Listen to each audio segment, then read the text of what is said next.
Oh yes, oh yes, oh yes. This Honorable Commission is now in session pursuant to adjournment. May God bless this country and God bless this county. Mr. Chairman. Thank you, sir. Invocation tonight will be presented by Mr. David Klein, Commissioner. Mr. Chair. Welcome, everybody. Thank you for coming, being involved in your local government. We work for you, we were elected by you, and we want to do your will. So please pray with me. Heavenly Father, we thank you for all things. We acknowledge you as the creator of all things. We thank you for this beautiful country and especially this county, Sumner County, that we call home. We ask that tonight you send your Holy Spirit to be moving among us, helping us make decisions with good, civil, vigorous debate, and that your will be done in this chamber as it is in heaven. We ask all these things in the name of your Son, Jesus. Amen. Amen. Madam Clerk. I pledge allegiance to the flag of the United States of America and to the republic for which it stands, one nation, under God, indivisible, with liberty and justice for all.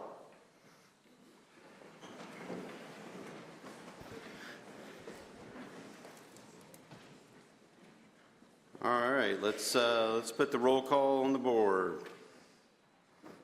Each commissioner records your presence.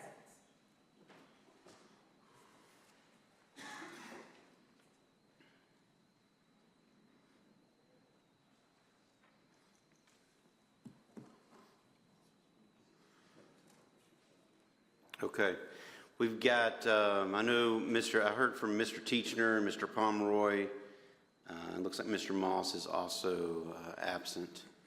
But with 21 members, again, 13 will be required for majority vote and 16 still required for anything that needs a 2/3 vote.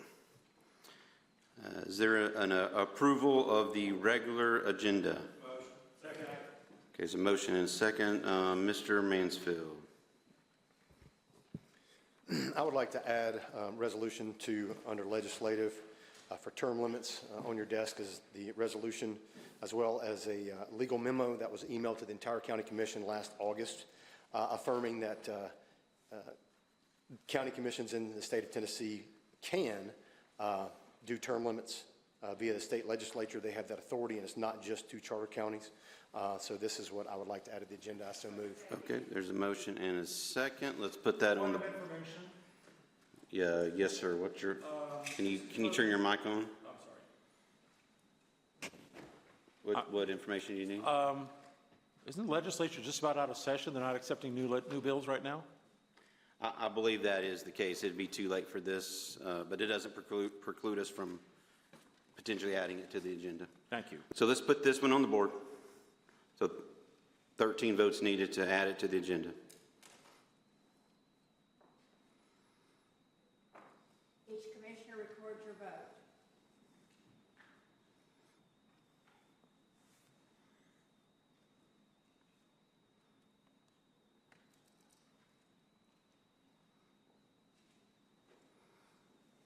Okay, that does not get 13 votes. No one else in the queue, so all in favor of the agenda, say aye. Aye. Any opposed? No. I hear one no from Mr. Mansfield. Another no, I believe, from Mr. Jones. Okay. All right, moving on. Was there anyone else voted no on that? Okay, Mr. Klein. Okay, thank you. I'm sorry? Okay. Ms. Janan? No, I don't. All right. Okay, we got those four? Okay. Is there a motion for the approval of the consent agenda items? Motion and a second. All in favor say aye. Aye. Show that passes unanimously. Any opposed? Show that passes unanimously. We got item number 8 here, the approval of the minutes from February 23rd and 16th. Is there a motion to group and approve or one at a time? Okay, motion and a second to group and approve. Mr. Mansfield. Yes, in February there was an item added to the minutes without any discussion or it being brought before the commission. There was no questions asked. It was something from CTAS. I'm asking that this memo that's on your desk that was emailed to the full commission in August of 2025 be added to the minutes alongside that because it states a different opinion. So I want to add this to the February minutes. Okay. I think just like we talked about last time, that we can't retroactively add something to a meeting that's already taken place. Go ahead. What's the purpose of approving the minutes then? If you would have presented the document during that meeting, then we would make sure they were included in the minutes. Okay, well, I presented them last month when I tried to get this on the agenda, and Yeah, it but was denied. the February meeting is the one, the February meeting is the one in question. Okay, well, I'm asking that this gets included either in today's minutes for this meeting today, or gets included in the March's. I'm going to submit. Yeah. that It this memo can't go is- retroactively. Well, I'm going Yeah, to so- request that this memo Yeah. and this resolution gets included in the minutes as a matter of record. If it doesn't make the agenda, can we add something? That's what I'm saying. Yeah, if this item would have been added to the agenda, then we could have done that, but it's not an agenda item, I object to the ruling of the chair on that, okay? and I call for a division of the assembly. All right, so. Okay, so the division here is to be able to add this document to the April meeting minutes. Because there's not retroactive, but the division is be able to add this document to today's meeting. So when the minutes get published from that. So let's put that. Point of information. What's your, I understand. Did the proponent say that this was an opinion from CTAS? What's your, It wasn't an opinion from CTAS. Okay, because this is an opinion from a private lawyer, not from CTAS. okay, all right. Making sure.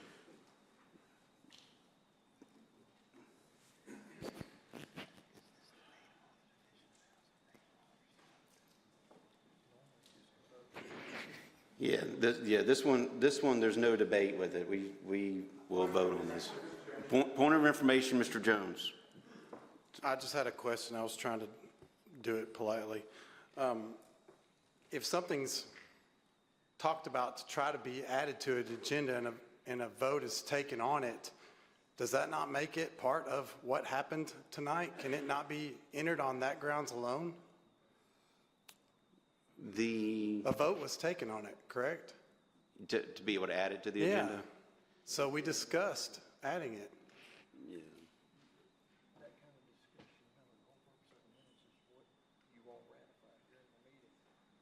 Yeah, the whole purpose of the meetings is what we voted, what agenda items, et cetera, that we voted on. So. We vote on things that don't pass all the time, and they make it to our minutes, whether they failed or Correct, not. they're agenda items.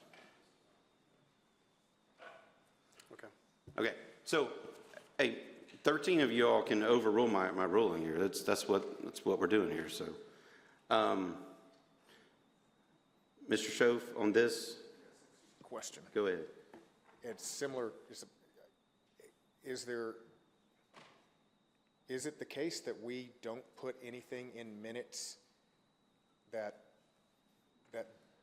we've never put anything in minutes that are not a part of the agenda? I mean, is that what we're here to do? Like if something doesn't make it in, and I'm just trying to understand like what is lawfully, like what we are supposed to do either by our rules, by Robert's rules, or by statute? Like what's the guidance? Yeah, in theory, I mean, just in exaggerating, you could bring up any topic you want to add it and try to get it added to the minutes, but unless it's on the agenda, it falls outside that scope. So again, you can vote against this. Okay. It's Mr. Harrison. Thank you, Mr. Chairman. Could we not just have this document emailed to the commission and then it becomes part of the county record and could be requested at any time? Yeah. It's my understanding, if I understood Mr. Mansfield correctly, it did get emailed out to all of us back in October or November. Like Mr. Mansfield can correct that date, but I think Okay. that's what he said. So it's already been emailed. Okay, no one else in the queue. It needs 13. Let's put this on the vote. So this would be to overrule my ruling of being able to add this document from the Zinser Law Firm to the April meeting minutes. 13 votes. Each commissioner record your vote.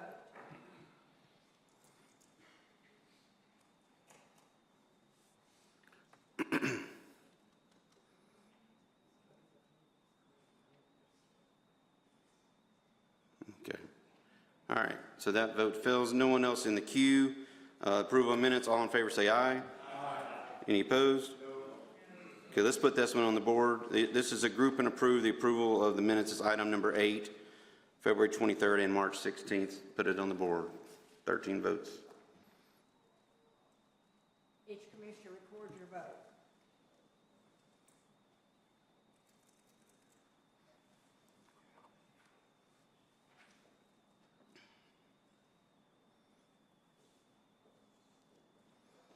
Okay, those have been approved. All right, now to the fun part of the meeting, certificates of recognition. Commissioner Harrison will be submitting a recognition for the Portland High School basketball team. If y'all want to come forward, who else? The coaches. If there is maybe one parent or so that wants to stand out sort of a little bit in the middle, who wants to maybe take a photo. And then also when y'all leave the room here, y'all can take additional photos out in the hallway. But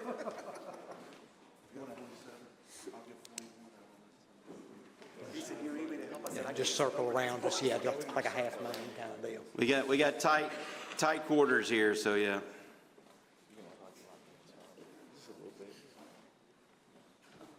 I appreciate my alma mater being able to come down here tonight and be recognized for their achievements this year. They made the state tournament, and maybe a few less turnovers, we would have been playing for a championship. I've watched it. So, but y'all did an outstanding job, and this is one of the fun parts that we get to do to honor our own.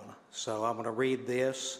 The Sumner County Board of County Commissioners meeting in regular session on this, the 20th day of April 2026, does hereby honor and congratulate the Portland High School Panthers men's basketball team, obviously. We did recognize the ladies last year for their hard work and outstanding accomplishments during the 2025-2026 season. The District 9 AAA regular season champs and tournament champs, Region 5 AAA tournament champs, sectional sub-state champions, and finished in the Elite 8 of this state in AAA. And, Mr. Chairman, I so move. Second. Motion is second. All in favor say aye. Aye. Any opposed? That's unanimous. You want to say something? You sure? All right. We've got medals for y'all.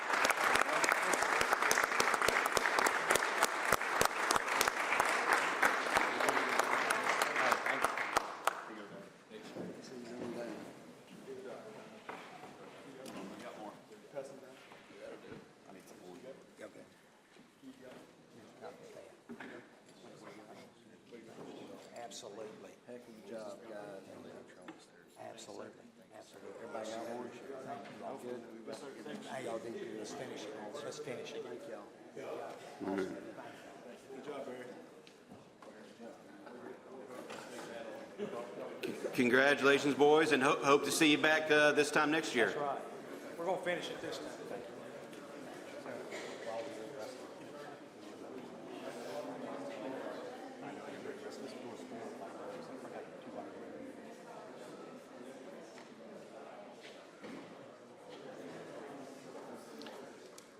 Okay, so next on the agenda, Commissioner Ring's going to recognize our Sumner County School Employees of the Years.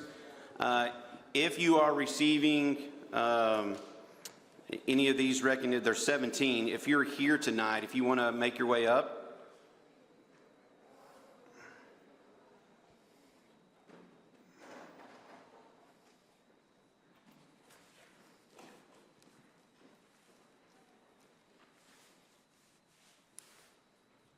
Okay. Thank Mr. you. I Reed. appreciate you being here. There's a lot going on at the end of the school year, and TCAP testing is this week for those who have to deal with that. And there was a recognition dinner last month for the district teachers, support staff, and others of the year. And these are, appreciate them being here so I can do this. I'll go ahead and read the recognition for all, basically for all of them. Then we can vote on that, and then we'll introduce you to those who are here. The Sumner County Board of County Commissioners meeting of the regular session on this day, 20th day of April 2026, excuse me. It should have my glasses on. Does hereby honor and recognize the Sumner County Teacher and Support Staff of the Year, and I so moved. Motion second. All in favor say aye. Aye. Any opposed? Show Okay. that's unanimous. Now let me go through the names, and then we can do this. Let's see. Lauren Snyder, who was the Sumner County Middle School Teacher of the Year, and okay, and you are Rachel Pooley. These are in somewhat of an alphabetical order. We'll see if it works. Amazing. Rachel Pulley, who is the Sumner County School District's High School Teacher of the Year. Okay, what? Okay, I know where yours is too.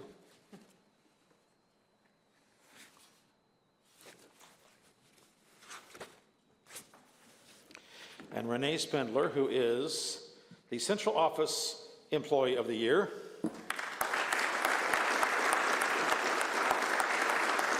She is the secretary of our Director of Schools, and those of us who know him, this is well-deserved, I'm sure.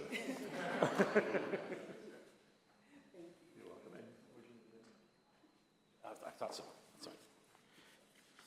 And Jennifer Galata, who is the Dr. Jennifer Brown Instructional Coach of the Year.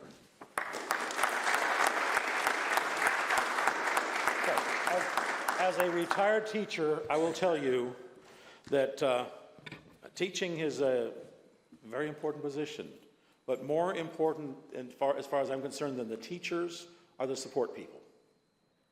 I taught special education for 20 years, and I could not have done it without the assistance that we had.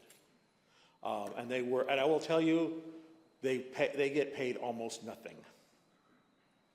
They really do. You would be surprised how little our special ed assistants and other school personnel get paid.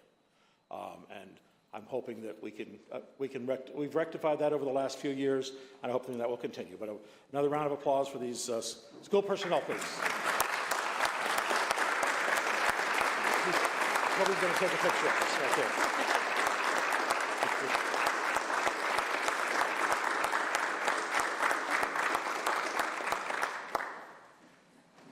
Thank you, Toby. I appreciate it. Thank you. And I'll make sure the rest of them get these. Thank you all very much for coming here tonight. I know you're all busy with school and everything, but congratulations to each one of you. All right. Recognition of the, is there anyone signed up? Okay. We have one person signed up, Mr. Toby Ellis. The agenda item is related to the brush trucks. So, Mr. Ellis, you want to state your name and your address for the record, and you have 5 minutes. Okay. Please do not talk bad about any elected official, especially yourself. My name is Toby Ellis. I live at 105 Ewing Drive in Portland, and I am the road superintendent. I wanted to come and talk about the brush trucks that's on the agenda for tonight. I wrote a small statement. The Sumner County Highway Department respectfully requests that the County Commission approve funding to purchase 2 new brush trucks at this time, rather than waiting until after the upcoming budget cycle. Acquiring these trucks now would significantly improve our ability to serve the citizens of Sumner County by increasing daily production by more than 30 loads each day. Each brush truck has the capacity and equivalent of approximately 3 standard truck loads each round, making them a critical asset in our debris removal operations. Today, we have collected more than 2,900 loads of brush and debris. Under the state contract, This effort has resulted in an estimated savings of $3.1 million for Sumner County, and we are only approximately about 60 to 65% complete with this operation. Until today, this has been our primary daily operation, with every available truck dedicated to debris removal.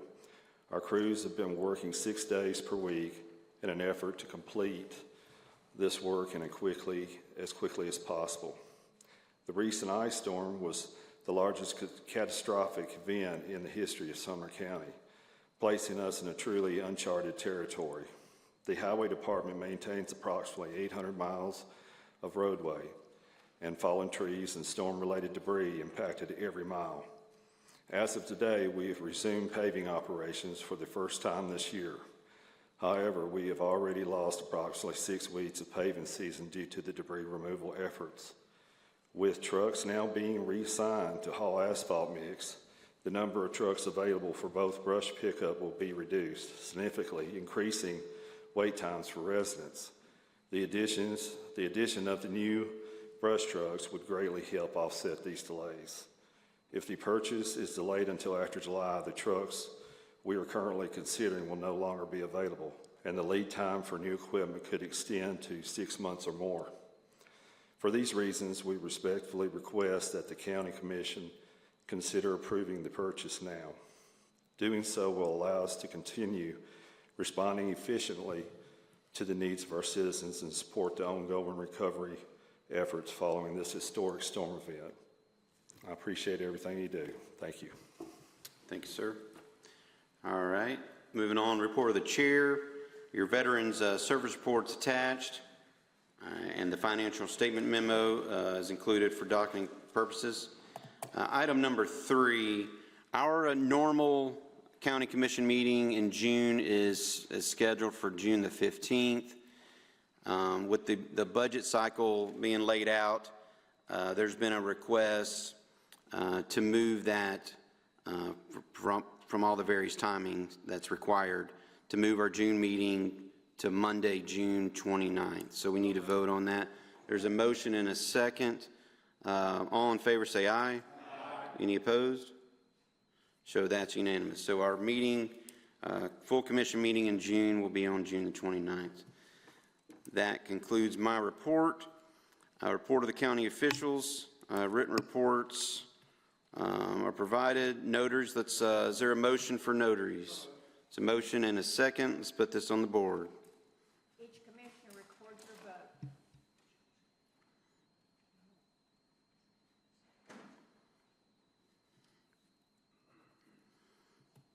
All right, that one passes unanimously. Moving on, Health and Emergency Services Committee.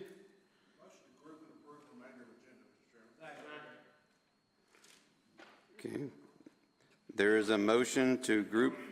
Okay, so no report. A motion to group and approve the rest of the agenda. And was there a second? Okay, put this on the board. Hold on a second, Mr. Mansfield.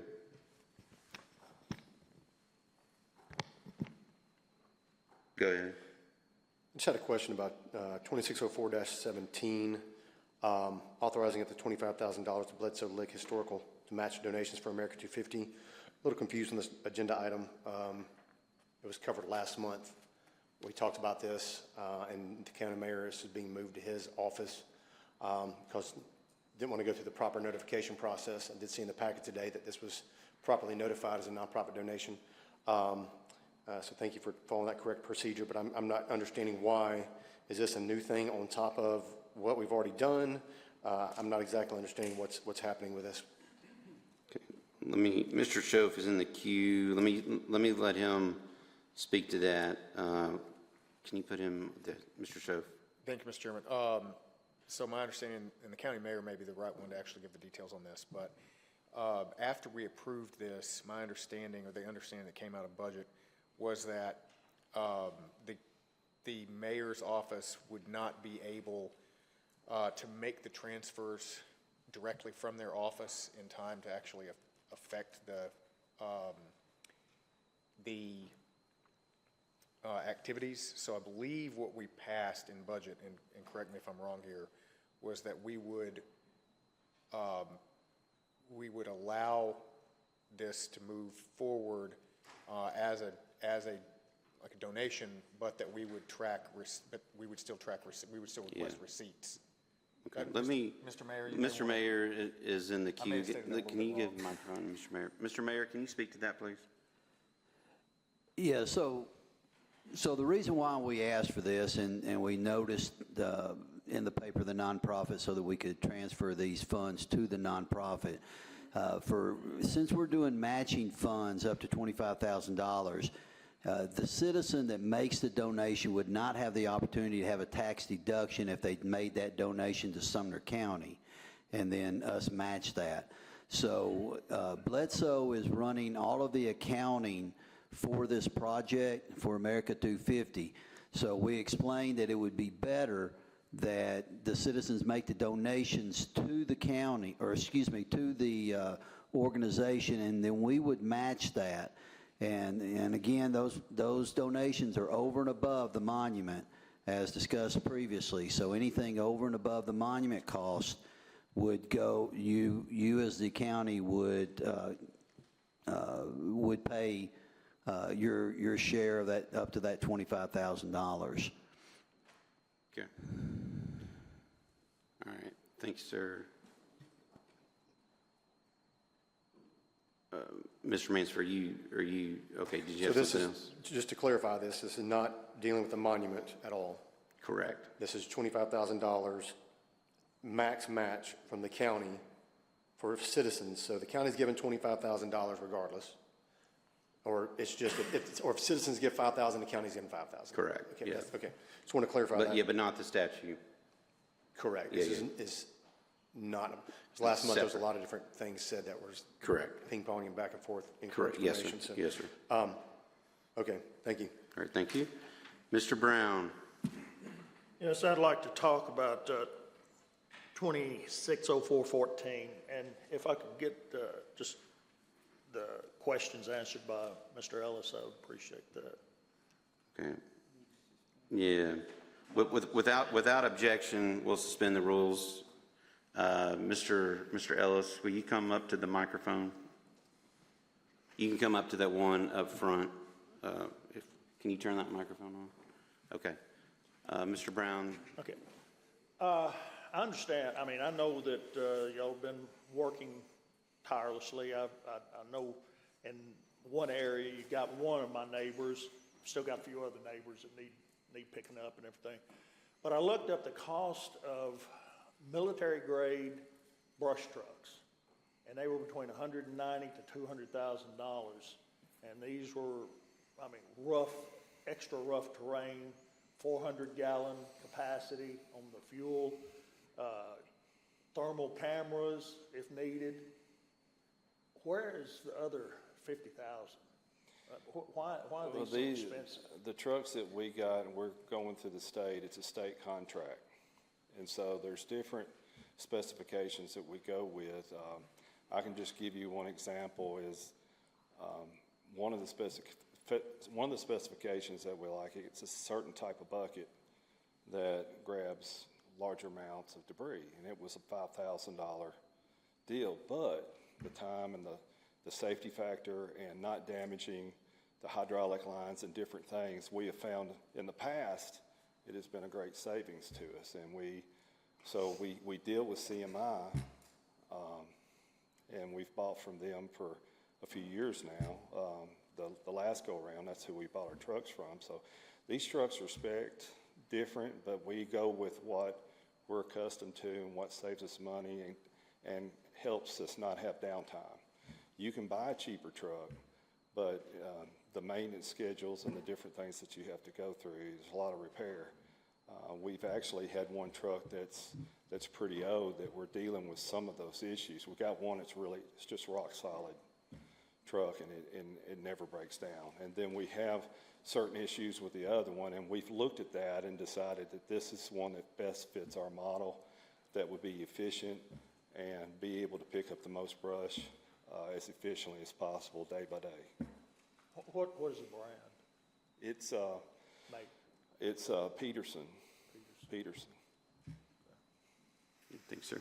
Mr. Jones, you have a question for, okay, Mr. Jones? Thank you, Mr. Chairman. I likewise understand that you guys are under a lot of load of having to pick up stuff. This year's been extreme. And I don't have a problem helping with this expense, but I just want to fully understand it. My constituents would want me to ask these questions before voting on it. These two trucks, from what your explanation there, is it safe to say one is going to replace that other one that's kind of still working but not quite, or it eventually will in the next few years, and one's an extra, or are these two extra trucks to do more work with? No, Then I have a follow-up we question. were planning coming into the new fiscal year to order to get 2 trucks. And what this is going to do, it will expedite our efficiency to do more now and get recovered from this catastrophic event to where we can get the brush picked up. I'm getting calls on each side of the spectrum right now, and where, you haven't picked up my brush pile. Then I even get calls where people are upset that we're on their road and they're having to wait for our truck to get out of the road. And so everybody is very stressed. We have been working nonstop since the ice storm happened, and it's very tiring, and it's something that,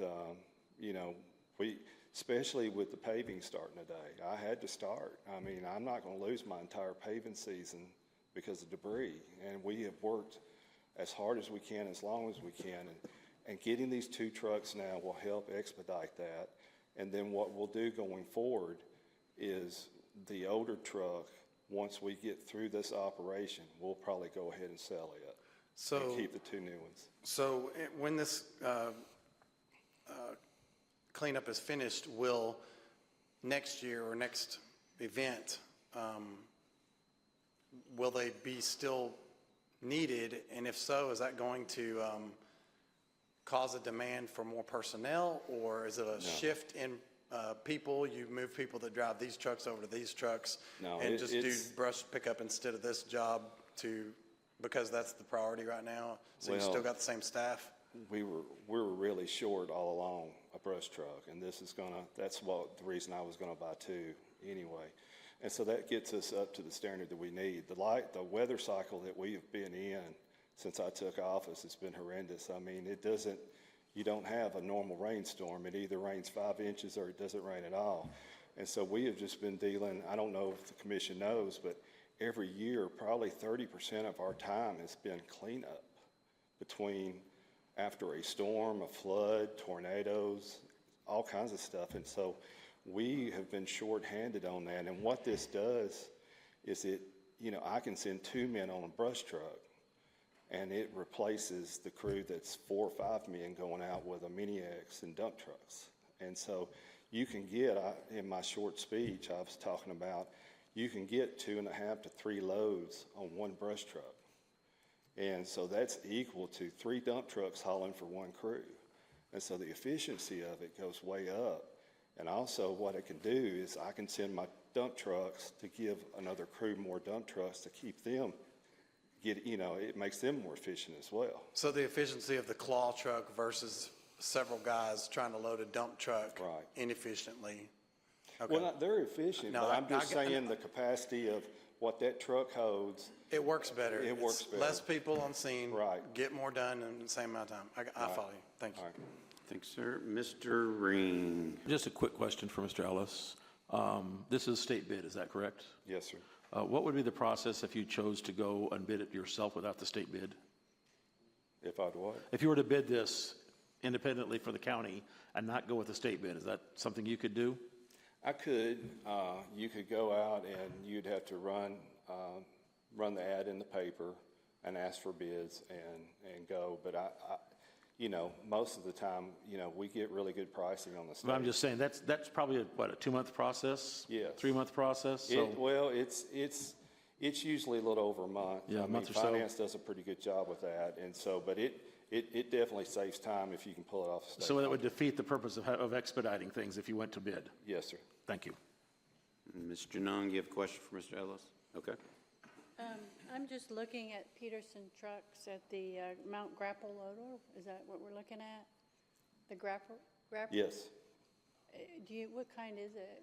I'm only asking this because people that are watching don't know what you're buying. So which one is it? Well, I mean, you got, Which one do you want to order? I think it's a Peterson P3, TO3. TL? And There's a that TL. comes with a Mack chassis and an international chassis. It's the TL3 grapple truck? Yes, Okay, and it's got the orange with the claw. pull up. Okay, and that's the one that you're anticipating buying? Yes, ma'am. Just so people will know if they want to look it up, they can see Okay. it. Thank you. Thank you. All right, no one else in the queue, so there is a motion to, and now there's two people in the queue. Mr. Jones. Thank you, Mr. Chairman. My question is Oh, for hold on a second. Mr. Ellis. Let me interrupt. I'm going to call us back into session. Mr. Ellis, you can Yeah. take a seat. Sorry, that's my fault. All right, Mr. Jones, go ahead. Thank you. That's what I was waiting on, just to make sure everybody was done with Yeah, it's my Mr. fault. Ellis. I had one more question on an agenda item. Resolution 2604-21, the authorization of the $132,870.24 in leftover funds from various projects to the Westmoreland EMS. Why is this necessary for the EMS project? That's if it's an overage, that's quite a bit of overage, and I just wanted to understand why we're pouring more money towards that we had already approved a certain amount. What happened? Yeah. Why do we need more money, and is this the best place for it to go? I just want to understand that whole thing. Yeah, my understanding is it's tied into all the ARPA projects that have to be So spent. we're limited on, So there were some overages or funds left over from other projects, and so this amount was, what this is to earmark that to that Westmoreland EMS project. is that the only thing we had an option to put it towards? Because that's a considerable amount of money for overages or shortcomings, I should say, if it's a shortcoming thing, or are we just making it that much nicer? I just want the full story of what the need is for the Westmoreland EMS. Mr. Schoaf, can you speak to that? Can you put Mr. Schoaf?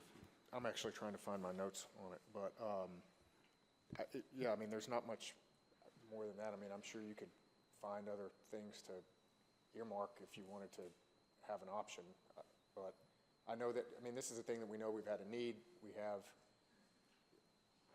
prices can come up, and as you're going through a project, you're going to have changes in prices that fluctuate, so you're never going to get an exact amount, so we thought it was a reasonable place to put it.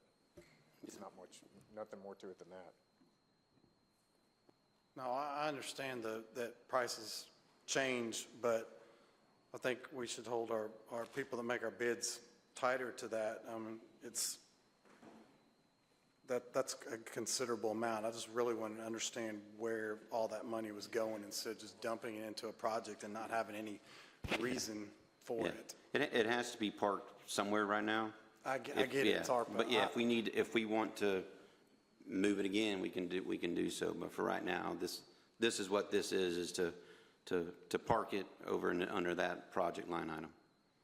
You said move it again, like park it there until we see if we need it, is what you're saying? Correct, yeah. I understand. Okay, thank you. Mr. Mansfield.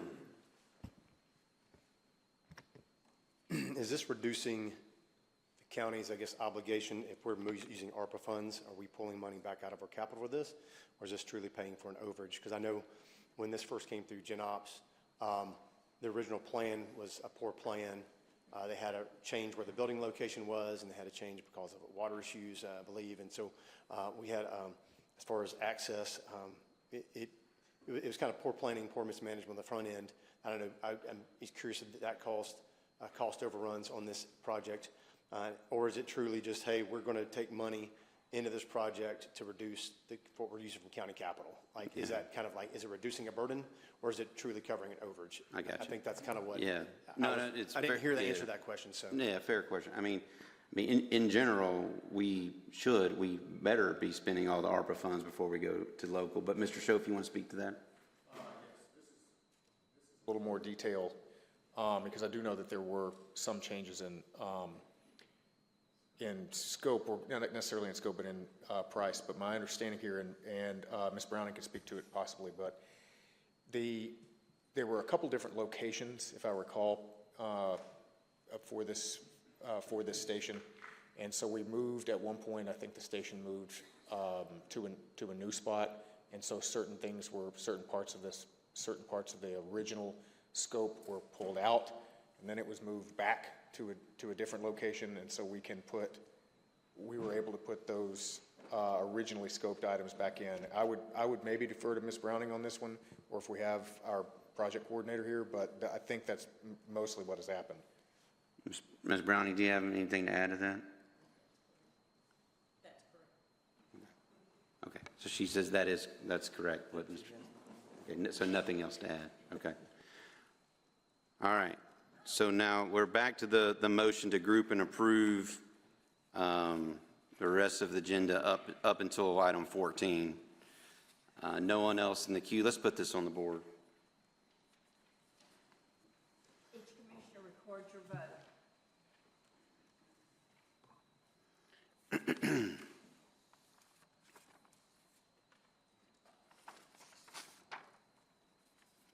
Okay. So that passes with 14 votes. Item number 14 on the agenda, recognition of the public or non-agenda items. Was there anyone signed up for that? Nope. No? Okay. And then item 15, we did a decent job last month here. Anyone have any district-related events or announcements? I will cut off your mic if you get outside of that scope. Mr. Harrison? I just want to encourage everybody to go vote. Okay. All right. Mr. Ring? A couple of things. One is this weekend in Gallatin on Saturday is Squarefest. Squarefest. Come out and join the other 20,000 of your closest friends. Also, on May 17th, which is Saturday, First Presbyterian Church in Gallatin is going to host a concert that's going to cooperate with the America 250. It'll be American music. So, Okay. So just invite you. Oh, it'll get on the calendar for the America 250 celebration. All right. Mr. Schmidt? Just want to piggyback off Commissioner Harrison. Go vote. But people in Hendersonville, please note the new location for early voting. We've been out talking with a lot of District 18 citizens, and a lot of them were So surprised. that's the community church. Community Church of Hendersonville near McDonald's Right on near Gallatin Pike. All right. No one else in the queue? We got one more motion?